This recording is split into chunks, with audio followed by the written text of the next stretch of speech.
Welcome back to One Bills Live, and we're pleased to be joined by our good buddy Dan Orlovsky. Dan's appearances on One Bills Live are presented by Caesars Sportsbook, an official mobile sports betting partner of the Buffalo Bills. Dan, it's good to see you again. Take one last little hit back at the Chiefs game and how it set the Bills up for the bye week. It always feels good to go in with a win, particularly against a team like that. Yeah, it's especially with the way the AFC is kind of folding out, and how everything is playing out. The one seed is obviously very much so alive. The division it feels stranglehold, but Miami's obviously playing really good football the past couple weeks. But I think just in totality, you have to love the way that the offense played, because it seemed like they were consistently a step above or a beat ahead, or kind of anticipating what they were going to get. You do it without some key players in the defense, kind of dominates the football game. And that's obviously the recipe, the connected part of, the football game. So you've got to love the fact that you dominated, you get some rest, and now it's the final stretch for them. I mean, I know I was around when the bye first started, and it was a big question. It was always the question, like, is it a nice time for the bye week? And, pretty quickly we all found out every week is a great time for a bye week, right? So yeah. The Bills are they got a chance to get Kincaid back in the lineup. Spencer Brown, obviously the right tackle, should be back in the lineup. Keon Coleman could be back in the lineup. But most importantly, Matt Milano might be back, an all-pro linebacker who hasn't played a snap this year. But you got a guy like Dorian Williams playing on a pretty good defense who's playing at a high level. How do you handle that? I mean, it's a tough balancing act. Certainly these guys are buddies and everybody wants to play. How do you handle that as a coaching staff, and what do you think it means for the defense going forward? Yeah, I think, first of all, two things could be true at the same time. Dorian's played good football, and Matt Milano's a special talent, right? And so you have to understand that. I would expect the staff to kind of treat December a little bit like the preseason for Milano. Maybe you build him in. Do you like him this week on first down, or do you like him on third down? Do you like him in a blitz situation where you're getting him back into the mix, because it's the comfort and the luxury of Dorian's played really high-level football, and so you don't need – it's not a weakness where, oh, my gosh, we got to get this guy back on the field, but you are also understanding he's a difference maker. And then, for the Bills, the bye week comes at one of those really opportunistic times where – right at Thanksgiving, where everybody knows in the NFL the football starts to become different and more meaningful, the bye week happens. So season one's done. This is season two now. And this is kind of a new separate season, because however many games are left for them, 7?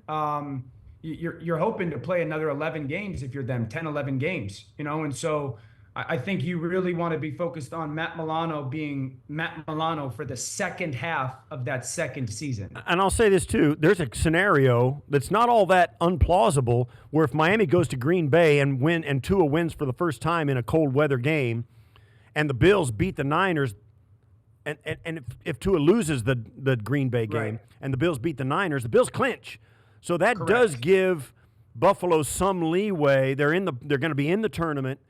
So they do have some leeway to kind of tinker with things going forward and line it up for the end of the season, although, as you said, the number one seed's still on the table. How does the clinching, if they clinch this weekend, how's that change all of this for you as a coach? If I was coaching, that wouldn't change anything. Philosophically, I want everyone to come to Orchard Park. I want people to have to play in that environment. I think I've been there fortunate enough to a couple times to play, and certainly to call a couple games. I think it's a difference maker. I think that place, the weather, the fans, the juice, the environment, everyone raves about the 12th man in Seattle. I think it has that type of feel and vibe. So I think that there's big goals, obviously, and I would want the AFC to have to go through Orchard Park if I were the Bills. Yeah, and I think for most people here in Buffalo, they're thinking, home field or not, they want the bye. They want an extra bye, particularly because this team's been haunted, and they've overcome it, but haunted by injuries. This guy's out, that guy's out, long-term, short-term stuff. The bye, people are starting to realize, is the most coveted thing. Even perhaps, what do you say? Would you rather have a bye or a home game? You always the bye, because you have to win one less game. I mean, it's just math, right? It's hard to win 3 games in a row in that league versus high-end opponents. So definitely having to win less games to win the Super Bowl is the most important thing. But I don't also want to minimize playing there is different. We've been going around and around on the offensive side of the ball. This last weekend, they won a game without Keon Coleman, without Dalton Kincaid.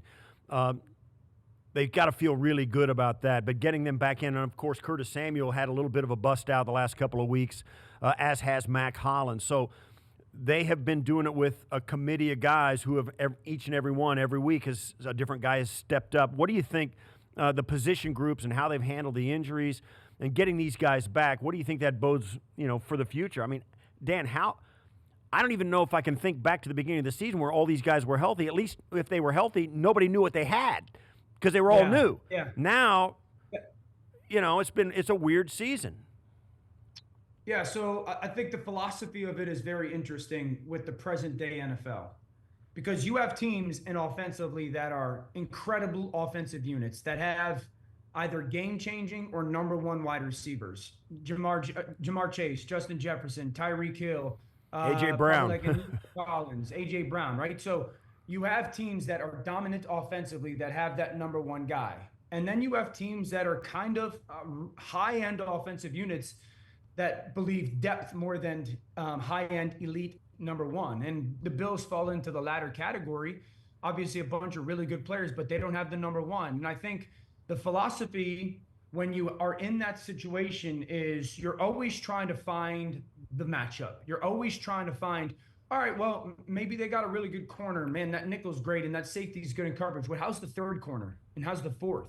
And is our guy better than that guy? Or can we create our third or fourth guy advantageous situations? And I think that's what Joe Brady and the offense really has done throughout the season is, hey, this player is probably not the guy this week. Yeah, but it's going to be Shakir in the slot, or it's going to be Kincaid on some out. I think that's the beauty of the depth is you're really trying to – they have done a great job of figuring out, okay, this guy's really good at this stuff.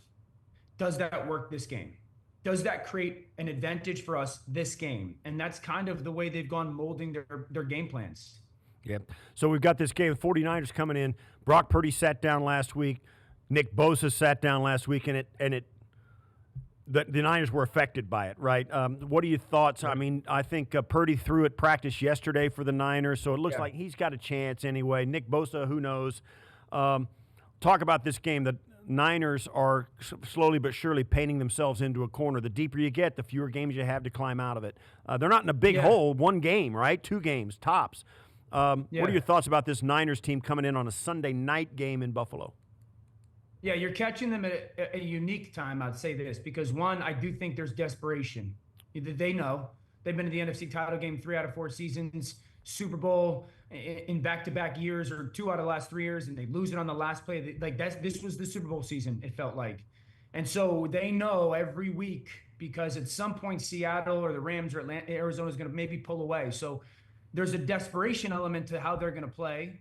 There's also, oh my gosh, they're banged up. And I think before anything gets talked about when it comes to the situation where they stand, the main problem in San Francisco this whole season has been their offensive line is not the offensive line of old. They have not captured the line of scrimmage consistently. They get beat in one-on-one blocks consistently. And then you add McCaffrey just trying to find his way back in it. They don't dominate the line of scrimmage anymore. And that completely has a butterfly effect to everything on the offense. Ayuk's injury, they don't really have the vertical threat right now.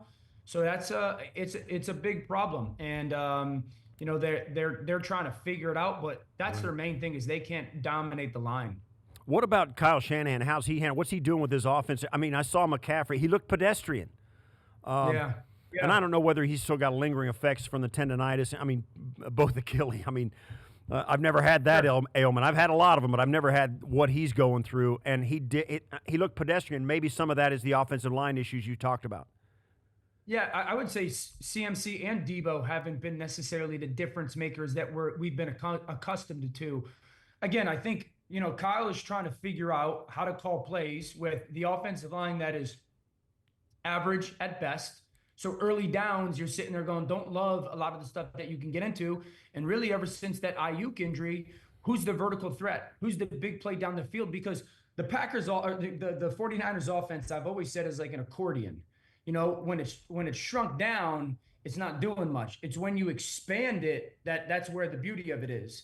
And you can't expand that stuff and stretch the field vertically without vertical speed. Because what they want to do is constantly, Kyle wants to go vertical and horizontal at the same time. And that's what makes them so brutal to handle. Well, they don't really have the vertical guy anymore. And with the offensive line not dominating and CMC and Debo maybe not looking like themselves, they don't have the horizontal right now as well. So they're playing much more in like a phone booth than they ever have under Kyle. What are their? I mean, so the Bills are getting ready for this offense, and he's a brilliant play caller. I mean, what do you think the Bills see in this Niners offense that gives them a chance to, maybe make some hay? Yeah, I mean, the philosophy is going to be relatively similar to some of the stuff that they see from Miami, obviously with Mike McDaniel coming from Kyle Shanahan. I think the one thing that's very different in the style of play is the quarterback's legs are a much bigger part in San Francisco than they are in Miami. So being focused on that, I'll be interested to see if the Bills take at times the philosophy that they did against the Chiefs, where they said, we think we're better than you guys across the board and we could play man coverage against you guys. And because again, Pearsall's been nice at moments. Jennings is phenomenal. That's the guy in the pass game right now that you feel like you got to stop. So can they match up on the perimeter against those two guys? Do they feel like they can have a tear and follow Debo and man-to-man him, and then the Kittle match up with a safety or a backer? Maybe that's the Milano situation. We'll find out and see. So I'll be interested to see if defensively they feel like we're going to play some man coverage. We're going to spy Brock a little bit, and we're going to try to dominate the line of scrimmage to make sure the run never gets started because it's struggled all year. What about, okay, now let's flip it around. The Bills offense comes in. You said they're doing it with a ton of guys. They got this, a lot of depth, and they can throw a lot of different people at you, not only just personnel combinations, but different people within those same personnel combinations. I mean, you switch out Hollins and Keon Coleman, and you switch out, you get Cooper back in the mix. I mean, so you've got the same personnel, like 3 wide receivers, a tight end, and a back, but they're 3 different wideouts. You know what I'm saying? Yep. So they got all this stuff going on, right? What do the 49ers see, and how do the Bills match up with them on that side of the ball? Yeah, I think it's a good matchup for Buffalo. Depending on the health, obviously, of some of the stuff going on in San Francisco, we'll see if Bosa plays. If he plays, he's the key, and there's no question about it. He can wreck the football game. I think the 2 things to look forward to in this game from Buffalo's offensive perspective. San Francisco has not stopped the run when you put 2 tight ends on the field and just run it right at them. So, again, I've talked about it a lot this year. I would expect a double tight end or a 6 offensive line group that Buffalo's kind of majored in this year, and to run the ball right at San Francisco with some of their duo concepts. The second thing is, and I've talked about this, we've talked about this, Steve, a lot, is go back and think about that Houston Texans game from Buffalo. And oh my gosh, they played awful. And we talked about they really didn't play awful. They just took shots down the field and they didn't hit one. They took 5 and didn't hit one. And one of the ways to take your shots on San Francisco's secondary is you got to attack their safeties. Whether it's a little bit of a concept where you're trying to get their eyes down in the backfield and you can throw a big post or a cross over the top, or you double move them. Because that's exactly, again, these trees are very similar. Houston, DeMeco Ryans. And so I think that's something to look at is, again, talking about that run game, but in their pass game, the ball, you can kick the ball to the perimeter all you want against San Francisco. They're going to give you that stuff. How they tackle in space is a long way, but to hit big plays, you got to go at these safeties. And it'll come down to, does Josh make the throw when that is there, unlike he did in Houston, or not? All right, thanks, Dan. Let's talk a little bit big picture. You saw the Monday night game last night. The Baltimore Ravens took it to the Chargers. I said yesterday, Baltimore needed that game. If they don't win that game, they got the Philadelphia Eagles coming in. All of a sudden, they hit their bye with a 3-game losing streak, right? I mean, it's rough on them. But they looked dominant again. And why is it, do you think, that once in a while Baltimore looks gettable and other times they look unstoppable? Yeah, I think that the self-inflicted wounds are a huge part of Baltimore. I don't know why that happens. Do I think it's a little bit to the, there's something to be said to the style of play that Lamar has. They've never choked it out, rightfully so. He's got a chance to win 3 MVP trophies.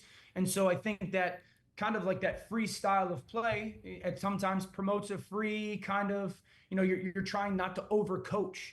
and maybe misses on some details or some focus at some point. That's a little bit of an assumption on my end, but I think that is part of it as well. Listen, I thought the defense played better. I don't think the defense was great. When Right. you watch the all-22 copy, where there's still some blown coverages, yep. Do I think drops helped them not to give up 30-plus points? Yep. And so while the offense is remarkable when they're on, I do believe that this defense in Baltimore is gettable by offenses in that conference. All right, let's get back to the AFC East. Miami, they're on a little bit of a tear. They're playing really good offensively. Even in the game they lost here in Buffalo, they played very well offensively. Yep. They had it going on, and they've got it going on. Is that going to be enough? Can they squeeze in the back end? I mean, they're chasing Denver, really, right? I mean, they're chasing Denver. I think it's going to be hard to track Denver down. I do. Yeah. I think Denver, Bo Nix is playing so good, and it's not dink and dunk offense. Their defense is great. I do think the really fascinating thing about Miami is we know the offense is great. Tua and Tyreek and Waddle and Mike McDaniel. One, it's fair to ask how they perform in the weather will be a part of the conversation. We'll get a little glimpse of that on Thursday night, Thanksgiving night up in Green Bay. But this defense is a different unit in Miami this year. Under Anthony, I think that's the thing that I have, I don't want to say the most confidence in, but I don't think the offense has to go in that weather, be lights out, because I do think that this defensive unit will keep them in a bunch of games. So chasing down Denver will be a challenge, but I think it's at least an option for Miami. So you get in this, it's looking like the 4 division winners. I mean, no question. Although Yep. Houston is limping. Yeah. They are in flames and descending fast. That game they had this last week against Tennessee was a great example. What do you think the problem is for the Texans? Are they going to be able to hang on? I mean, the division is not strong. Yeah, so Yeah. they may win by default, but they really look like they're hurting. Yeah, I think they hang on. I would say this offensively, they got to get back to really focusing on some details. Like the details that as you get into this time of the season, the spacing of some of their pass concepts have great. Their offensive line is not a good pass protecting unit. I've talked about that week 1. So they've got to mask that a little bit, but they really got to hone in on the details of their pass game, everybody, because that has led to some turnovers in the past couple of weeks. And everyone's going, oh, CJ Stroud stinks. I would argue that the details of what they're doing stink. And then defensively, their defense, they got shots hit over their head. It's a little bit like I talked about with Buffalo. Like if those safeties get over aggressive and the ball goes over their head and you hit them, that's exactly what Tennessee did. And so I think there needs to be a focus in Houston on that. But I still think they're dangerous enough because they're talent. Okay, now the big question, Houston just had the huge win over Baltimore. Pittsburgh did, and they're the ugliest 8-3 team you'll ever lay eyes on, right? I mean, They just bite and claw and scratch. Certainly, their defense is the reason it looks like that. What about Pittsburgh and their long-term answer? I mean, Russ can't be the long-term answer. The guy's as old as you and I. Yeah, I mean, Well, Russ is playing good football. Yeah. Russ is playing good football. I think this is where I don't know if Pittsburgh's so long-term vision right now. I think Pittsburgh looks at AFC and goes, well, why not us? It's not like there's this clear runaway team, not like the NFC, you go Detroit, Philly. Oh my gosh. So there's really good teams. I think Pittsburgh believes that they are, right into that echelon.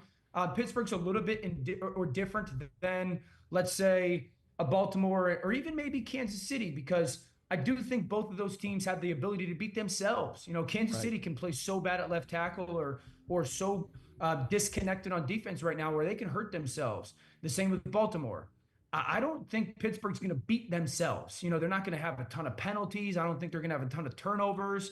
They're not going to give games away, so to speak. I don't know. Like if you take those teams in the AFC playoff race that are legit, and we say the Buffaloes, the Baltimores, the Kansas Cities, shoot, even the Chargers and Houston, and you go, they play good games, A games, A- games, B+ games, and Pittsburgh does the same. Is Pittsburgh good enough? I don't believe that they are. Right. And that's the difference between those teams. I think Pittsburgh has to catch those teams on like a C game and they play a B game, or a B game and they play an A game. They're going to have to play over their skis, essentially. Can they? Yes. Do I think they do it multiple weeks? No. All right, last one. We got to talk about the Chiefs. They had a game in Carolina yesterday that was absolutely quintessential Kansas City with Pat Mahomes and Andy Reid. I use the term they look like they're playing with their food, totally disinterested for 3.5 quarters. They flip a switch and Mahomes snaps off a 31-yard run, field goal. Thanks for showing up. We're done. They look totally disinterested in the regular season and just waiting for the and we've seen this before. They did it last year. They looked. I mean, they have a gear with Mahomes and an attitude that it looked to me like Mahomes was fighting off a yawn all day yesterday or Sunday. Yeah. I mean, so that's where you get into the conversation about the Chiefs. Are they the best team in football? No. Would you put them in the top 3 or 4 or 5 teams in football this year? Probably not. You wouldn't. Are they the team you got to go through? 100%. And that's just the reality of what we've seen from the track record from this team, the head coach, the quarterback. It's just the reality. Can you? Yes. I don't have a ton of concern about their offense. I know what their offense is. I've known what their offense is for 2 years. They do as well. That's why they play to their style. Their offense is going to sputter if the left tackle struggles or they don't score touchdowns in the red zone. They're going to go up and down the field, okay? I get a little bit more concerned or attention ever since your guys' game against them defensively. I think it's very clear that they miss Jerry Sneed and now Jalen Watson. And I think the number one question that will get answered across the NFL for the remainder of this season is, what does Steve Spagnuolo do? Their defensive coordinator. He's one of the best ever, Hall of Famer. He wants to be aggressive. He wants to play man. He wants to blitz. They're getting hurt right now doing that, and that's never really been the case. And those 2 cover guys not being there is a big issue right now, and Buffalo kind of started to expose it. And so, I think that's the most fascinating question moving forward is, how does that defense settle in? All right, Dan, thanks. Appreciate you. We'll talk to you next week. Thanks for coming on, like always. Thanks, bud. Happy Thanksgiving.